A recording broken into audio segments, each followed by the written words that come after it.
3주 만에 사도행전 강해를 재개하기 때문에 질문을 하나 드리면서 설교를 시작하려고 합니다. 바울은 지금 몇 차 전도 여행을 하고 있을까요? 5천만의 객관식으로 한번 해보겠습니다. 삼지 선다형입니다.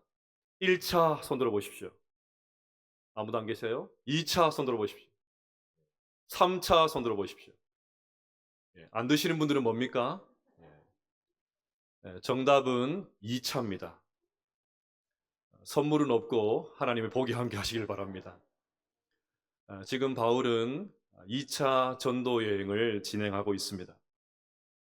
바울은 건너와서 우리를 도우라는 마게도냐 사람의 환상을 보고 아시아가 아닌 유럽으로 방향을 틀어서 빌립보에 도착을 했습니다.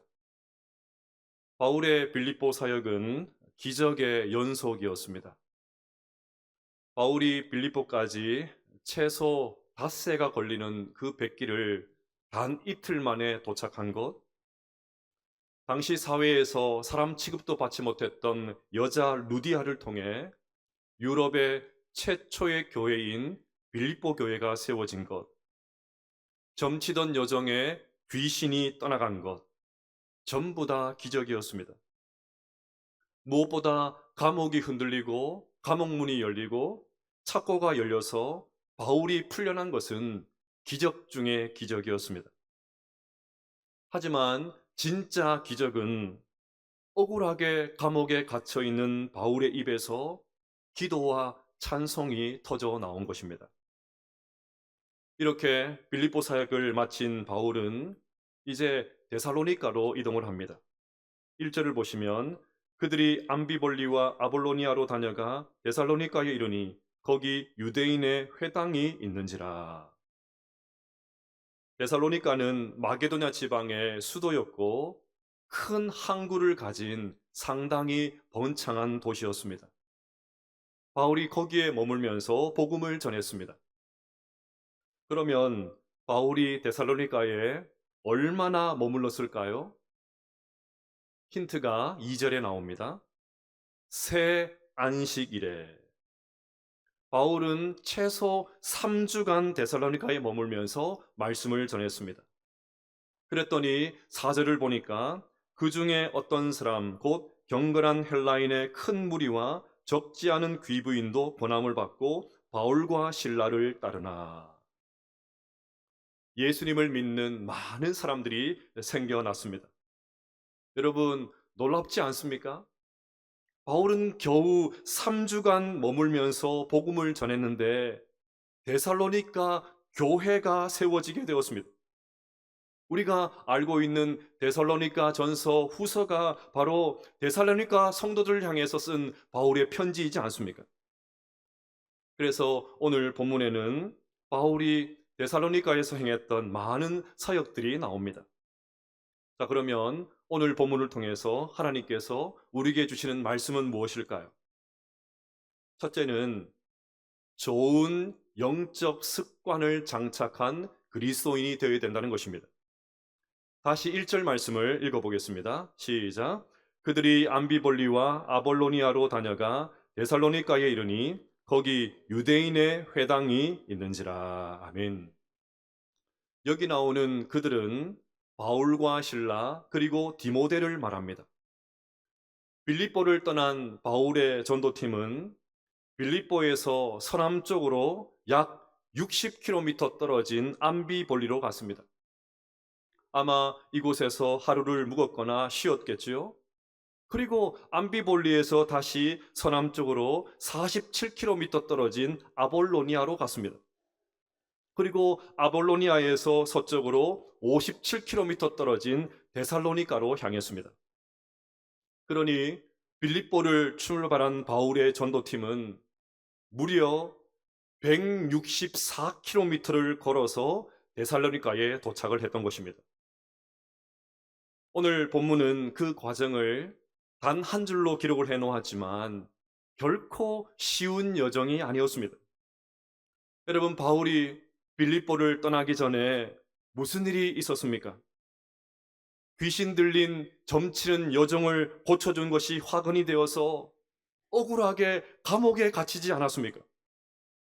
투옥되기 전에는 태형 많이 맞지 않았습니까? 그런데도 그 고단한 몸을 벽에 기댈 수도 없고 바닥에 누울 수도 없도록 바울의 발에는 착고가 채여 있지 않았습니까? 그러니 지금 바울과 실라는 성한 상태가 아니었습니다. 누가 봐도 치료가 필요한 몸이었습니다. 걸어서 장거리를 이동할 것이 아니고 서둘러 요양이 필요한 그런 육신이었습니다. 그런데도 바울은 정상적인 몸으로도 쉽지 않은 그 길을 걷고 또 걸어서 무려 164km를 걸어서 데살로니가에 도착을 한 것입니다. 바울이 이렇게 할 수 있었던 이유는 하나밖에 없습니다. 하나님의 은혜가 너무 컸기 때문입니다. 아니, 교회를 없애기 위해서 미쳐있던 바울이라면 하나님의 심판을 받아야 마땅하지 않습니까?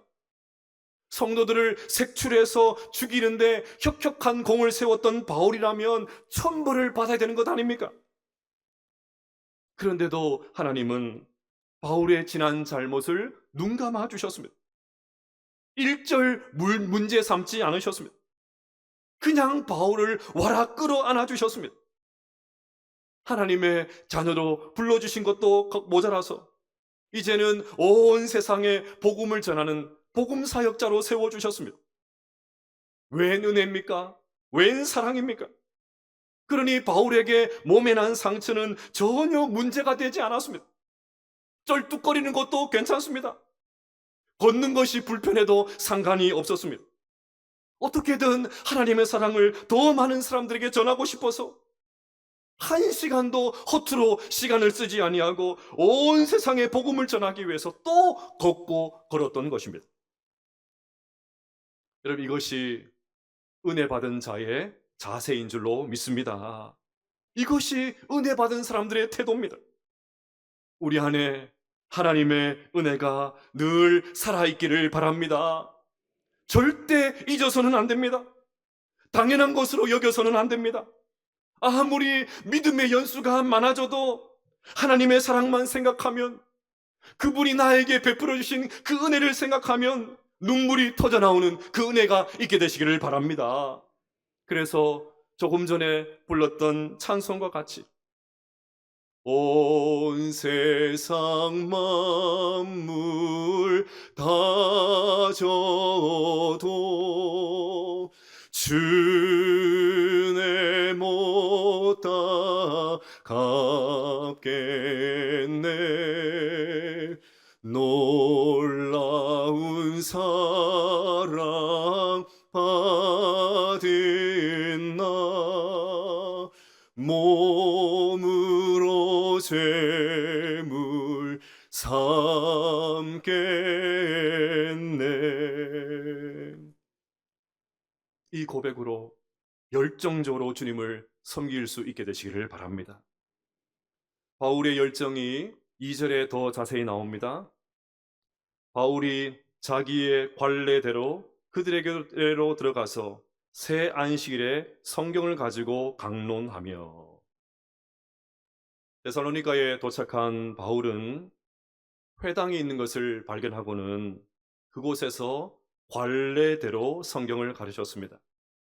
여기서 중요한 단어는 관례대로입니다. 평소의 습관대로라는 말입니다. 바울의 평소 습관은 어디서든지 성경을 가르치고 누구를 만나든지 복음을 전하는 것이었습니다. 머리에 가득한 것이 예수님이고 늘 생각하는 것이 복음이고 온통 관심사라고는 전도밖에 없으니까 누가 시키지 않았는데도 그냥 저절로 몸에 배어있는 것이 그냥 습관적으로 튀어나온 것입니다. 이것이 습관이죠. 여러분, 바울의 습관은 저절로 만들어진 것이 아니었습니다. 바울이나 되니까 쉽게 좋은 영적 습관을 가졌다, 장착했다, 그렇게 생각해서는 안 됩니다. 바울도 숱하게 노력을 했습니다. 온갖 유혹을 이겨내었습니다. 게으름을 몰아냈습니다. 이만하면 되었다. 이 정도면 되었지. 안주하고 싶은 그런 생각과 끊임없이 싸웠습니다. 그 치열한 싸움이 고린도전서 9장에 나옵니다. 운동장에서 다름질하는 자들이 다 달릴지라도 오직 상을 받는 사람은 한 사람인 줄을 너희가 알지 못하느냐.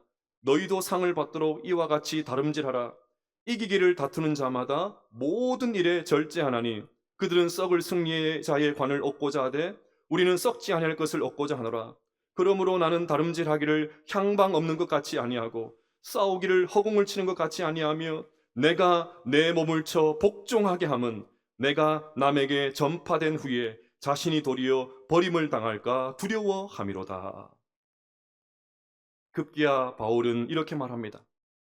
나는 날마다 죽노라. 매일같이 좀 편하게 있어도 돼. 매일같이 이 정도는 되었지. 끊임없이 찾아오는 유혹과 매일같이 싸우면서 나는 날마다 죽노라. 매일같이 몸부림치며 싸웠다는 것입니다. 최근에 우리 최두선 목사님께서 살을 엄청나게 많이 빼셨습니다. 원래 인물이 참 좋은 분인데 살까지 빼니까 더 좋아지셨습니다. 나중에 예배 마치고 한번 확인을 해보시면 좋겠습니다. 그럼 비결이 궁금하지 않으십니까? 점심 식사 이후에 운동복으로 갈아입고는 교회 근처 아파트 계단을 매일같이 걷습니다. 어느 아파트냐면 동부주공 아파트입니다. 여러분, 낯선 사람이 헉헉거리면서 걷는 모습을 목격하시면 최 목사님이구나 그러면 틀림없습니다. 올여름이 얼마나 더웠습니까? 그런데도 매일 걷습니다. 가만히 있어도 그렇게 힘든데 계단을 오르면서 그 더위에 계단을 오르면서 얼마나 많은 생각이 들었겠습니까? 그런데도 나는 날마다 죽노라. 순교자의 심정으로 매일같이 반복하니까 어느새 습관이 되고 살이 쏙 빠진 것입니다. 여러분, 영적인 습관도 마찬가지입니다. 좋은 영적 습관을 장착하기 위해서 몸부림치시기를 바랍니다. 관례대로, 평소 습관대로 큐티하고 성경 읽는 것이 습관이 되게 반복하시기를 바랍니다. 새벽을 깨워서 기도하고 매일같이 엎드려 기도하는 것이 습관이 되도록 반복하시기를 바랍니다. 배려하는 말이 습관이 되게 훈련하게 되시기를 바랍니다. 사람들을 따뜻한 시선으로 바라보는 것이 몸에 배이도록 연습하시기를 바랍니다. 복음을 전하는 것이 습관이 되게 하시기를 바랍니다. 그래서 좋은 영적 습관을 장착하여서 더 주님 닮은 믿음의 사람으로 설 수 있는 우리 모두가 되시기를 주님의 이름으로 축복합니다. 둘째는 환대의 그리스도인이 되어야 된다는 것입니다. 지금까지 살펴본 대로 바울은 오로지 하나님의 인도하심을 따라서 빌립보를 거쳐 데살로니가까지 왔습니다. 그러니 바울이 아는 사람이라고는 단 한 사람도 없습니다. 누군가의 도움을 받는다는 것이 쉽지가 않습니다. 누가 낯선 사람을 먹여주고 재워주겠습니까? 아마 바울은 수없이 많은 밤을 노숙 생활을 하면서 보내었을 것입니다. 그런데 감사하게도 야손이라는 사람이 바울의 일행을 자신의 집으로 맞아주었습니다. 7절을 보시면 야손이 그들을 맞아들였도다. 여기에 맞아들였다는 말은 영접했다, 환대했다는 뜻입니다. 건성으로, 억지로, 마지못해 그렇게 한 것이 아니고 성심성의껏 정성을 다해서 환대해 주었다는 말입니다. 앞서 말씀드린 대로 바울의 일행은 바울과 실라 그리고 디모데까지 남자 3명이었습니다. 더군다나 바울은 데살로니가에서 최소 3주간을 체류했습니다. 그러니 야손은 남자 3명을 최소 3주간 자비 집에 머물게 하면서 극진히 돌봐주었다는 말입니다. 쉬운 일이 아니었겠지요. 아마 야손의 아내가 더 많은 수고를 했을지도 모르겠습니다. 그런데 야손 가정이 그 고된 일을 멋지게 해내었습니다. 우리는 사도행전을 읽을 때 바울과 같은 사람들, 아니면 베드로와 같은 사람들, 이런 사람들을 주목하는 경향이 있습니다. 물론 그들의 헌신은 칭찬받아 마땅합니다. 하지만 바울 뒤에 수많은 도움의 손길이 있었다는 것을 잊어버리면 안 됩니다. 야손과 같이 음으로 양으로 바울을 도와준 사람들의 헌신과 희생이 있었기 때문에 바울은 계속해서 복음을 전할 수 있었고 계속해서 전진할 수 있었습니다. 바울은 고린도전서 15장 10절에서 이런 고백을 했습니다. 그러나 내가 나 된 것은 하나님의 은혜로 된 것이니. 교회를 말살하고 성도들 짓밟던 폭도였던 자신이 사도가 된 것은 전적인 하나님의 은혜라는 고백입니다. 그런데 여러분, 그 하나님의 은혜가 어떻게 임했습니까? 하늘에서 갑자기 떨어진 것이 아니었습니다. 하나님께서 늘 기적을 베풀어 주신 것도 아니었습니다. 그 은혜는 언제나 사람들을 통해서, 익명의 헌신자들을 통해서, 수많은 믿음의 동력자들을 통해서 하나님의 은혜가 임했습니다. 그러고 보면 바울은 인복이 참 많은 사람이었습니다. 아나니아는 다메섹 도상에서 강렬한 주님의 빛에 시력을 잃은 바울을 찾아와서 기도해 주었지요. 아나니아의 그 기도로 바울의 시력이 회복이 되었습니다. 아무도 바울의 회심을 믿어주지 않을 때 바나바의 적극적인 중재로 또 바울과 사도가 교제를 할 수 있었습니다. 이것만이 아니지요.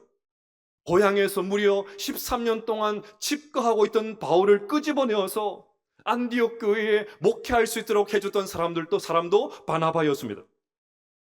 바나바와 나중에 결별해서 두려운 마음으로 선교를 시작하는 바울에게 실라와 디모데의 합류는 바울에게 큰 힘이 되었을 것입니다. 루디아는 빌립보라는 낯선 땅에 첫 발을 내디딘 바울에게 선뜻 자신의 집을 내주었습니다. 루디아를 통해 설립된 이 빌립보 교회가 데살로니가에 있는 바울의 선교 사역을 위해서 열심히 선교 헌금을 보내주었습니다. 그 내용이 빌립보서 4장 16절에 나옵니다.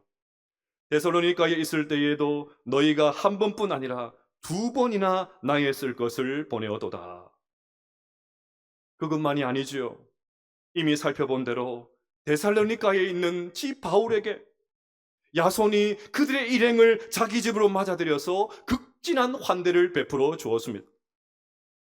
2차 전도 여행 중에도 이렇게 많은 사람들이 바울을 도와주었다면 바울이 사역을 마칠 때까지는 얼마나 더 많은 사람이 그의 손과 발이 되어 주었겠습니까? 바울을 도와주고 환대해주고 기도해주고 후원해준 그런 사람들이 없었다면 지금 우리가 알고 있는 바울은 없었습니다. 그들의 환대와 도움과 헌신이 있었기 때문에 바울이 바울 될 수 있었던 것입니다. 여러분, 이것은 비단 바울의 이야기만이 아니라 우리 모두의 이야기이기도 합니다. 여러분, 지난 날들을 한번 복기해 보시기를 바랍니다. 지금 이 자리에 여러분이 앉기까지 많은 분들의 헌신이 있지 않았습니까? 하나님께서 때마다 적절한 타이밍에 붙여준 그 믿음의 사람들 때문에 우리가 여기에 이 자리에 앉아 있는 것 아니겠습니까? 그분들의 얼굴을 한번 떠올려 보십시오. 틀림없이 여러분들에게도 아나니아, 바나바, 실라, 디모데, 야손과 같은 분들이 있었을 것입니다. 올해 여름으로 기억을 합니다. 여러 성도님들과 식사하는 자리에서 들었던 말이 지금도 제 마음에 따뜻한 기억으로 남아 있습니다. 한 집사님께서 부족하지만 자신이 지금까지도 이렇게 신앙생활을 계속 할 수 있는 이유는 앞에 계신 장로님의 도움 때문이라고 하면서 연신 감사하다는 말씀을 하십니다. 그 장로님께서 교회가 어떤 곳인지도 모르는 자신을 위해서 처음부터 하나하나씩 가르쳐 주셨고 많은 도움을 주셨다는 것입니다. 저는 이런 살아있는 이야기를 들으면 너무 기분이 좋습니다. 이게 목회의 보람이지요. 그래서 저는 늘 생각을 합니다. 교회는 말씀 사역자인 저 같은 목회자도 중요하지만 사실은 여러분들 성도님들이 훨씬 더 중요합니다. 바르고 은혜로운 말씀이 선포가 되면 그냥 한번 듣는 것으로 만족하지 아니하고 사역의 현장에서 그 말씀을 적용하기 위해서 막 노력하는 것입니다. 그 말씀을 삶의 현장에 막 스며들게 하기 위해서 몸부림치는 것입니다. 성도들과 관계 속에서도 그 말씀을 구현해내기 위해서 막 실천해 보는 것입니다. 오늘 야손의 환대를 보면서 나에게 도움을 주었던 수많은 사람들의 얼굴을 떠올려 보십시오. 내가 잘나서 여기까지 온 줄로 알았는데 아니었습니다. 주님의 은혜의 손길이 수많은 사람들을 통해서 나에게 미쳤습니다. 수많은 사람들이 동원이 되어가지고 헌신해 주었기 때문에 지금 내가 이 자리에 있을 수 있었습니다. 어떤 대가도 기대하지 않고 그냥 말씀에 순종해서 환대해 준 사람들이 있었기 때문에 내가 이 자리에 있을 수가 있는 것입니다. 그것을 안다면 그냥 감사가 터져 나오지 않겠습니까? 그 받은 사랑을 흘려보내지 않겠습니까? 지금도 인생의 후미진 곳에서 힘들어하는 성도들, 이런저런 어려움으로 신음하는 성도들을 찾아가지 않겠습니까? 내가 누군가의 야손이 되어야 되지 않겠습니까? 아무런 대가를 바라지 않고 내가 도움을 받았던 것처럼 아무런 대가를 바라지 않고 내가 누군가의 야손이 되어서 도움의 손길을 베풀지 않겠습니까? 사랑하는 여러분, 이 주일 아침 우리 모두가 야손과 같은 환대의 사람이 되기를 결단한 그 은혜가 있게 되시기를 바랍니다. 우리 모두가 누군가의 야손이 되어서 사람들을 살려내는 그 은혜가 있게 되시기를 바랍니다. 그리하여 이 환대의 대물림이 계속해서 우리 교회 안에 풍성하게 일어나는 은혜가 있게 되시기를 주님의 이름으로 축복합니다. 셋째로, 세상에 충격을 주는 그리스도인이 되어야 됩니다. 바울의 이 데살로니가 사역을 모든 사람들이 환영하고 좋아했던 것은 아니었습니다. 언제나 그렇듯이 이번에도 유대인들이 문제였습니다. 그들은 사사건건 시비를 겁니다. 심지어 바울의 사역을 막기 위해서 저 저작거리의 불량배들을 동원해서 바울이 묵고 있는 야손의 집을 습격하는 그런 일까지 감행합니다. 5절과 6절을 보시면, 그러나 유대인들은 시기하여 저자의 어떤 불량한 사람들을 데리고 때를 지어 성을 소동하게 하여 야손의 집에 침입하여 그들을 백성에게 끌어내려고 찾았으나 발견하지 못하며 야손과 및 형제들을 끌고 읍장들 앞에 가서 소리를 질러 이르되 천하를 어지럽게 하던 이 사람들이 여기도 이르매. 자, 그런데 유대인들의 이 고발 내용이 사뭇 흥미롭습니다. 그들은 바울의 전도팀을 천하를 어지럽게 하던 사람들이라고 부릅니다. 세상을 뒤집어 엎은 사람들이라는 말입니다. 여러분, 이 말이 맞습니까? 과연 바울이 세상을 어지럽히는 그런 일을 했습니까? 이 말은 상당히 왜곡된 표현입니다. 바울은 정치적으로 세상을 바꾸려는 시도를 하지 않았습니다. 로마 정부를 부정하는 정치범이 아니었습니다. 체제를 전복시키는 테러리스트가 아니었습니다. 바울은 천하를 어지럽힌 일을 단 한 번도 한 적이 없습니다. 그러니 이 말은 틀린 말입니다. 하지만 꼭 틀린 말도 아닙니다. 이 말을 곱씹어 보면 이 말이야말로 복음의 본질, 복음이 무엇인지 정확하게 꿰뚫는 말이었습니다. 여러분, 복음은 천하를 흔들고도 남는 위력이 있는 줄로 믿습니다. 복음이 들어가는 곳마다 거대한 파장이 일어납니다. 정말 우리가 복음을 안다면, 정말 우리가 예수님을 안다면, 그 사람에게 복음이 한번 들어가면 반드시 변화의 역사가 일어나게 되어 있습니다. 변화된 사람들이 늘어나면 사회 구조도 바뀌고 시스템도 바뀌고 모든 나라가 바뀌게 되어 있습니다. 복음은 엄청난 폭발력을 가지고 있습니다.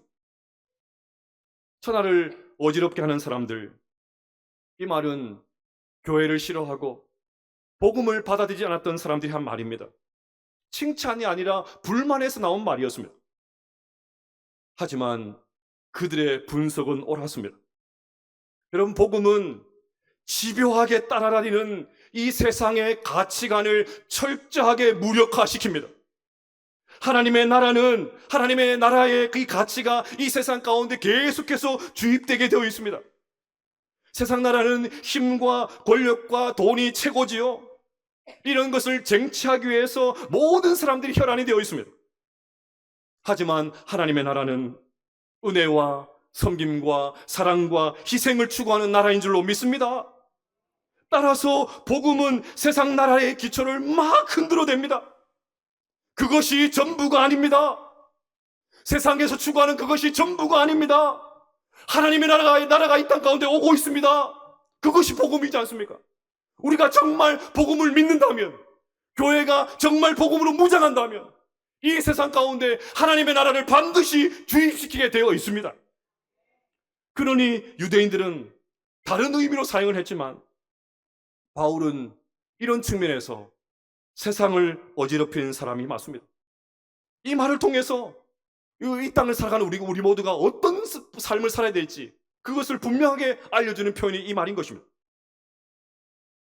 이런 측면에서 사도행전의 이야기는 한마디로 천하를 어지럽게 하는 사람들, 세상을 뒤집어엎은 사람들의 이야기입니다. 그럼 여러분, 오늘 우리는 어떻습니까? 오늘날 교회는 어떻습니까? 과연 우리 언양교회는 이런 소리를 듣고 있습니까? 혹시 세상을 뒤집어 엎기는커녕 세상에 의해서 뒤집혀지고 있지는 않습니까? 세상에 충격을 주기는커녕 세상을 너무 닮아 있지는 않습니까? 우리가 과연 세상에 이런 영향력을 끼치고 있습니까?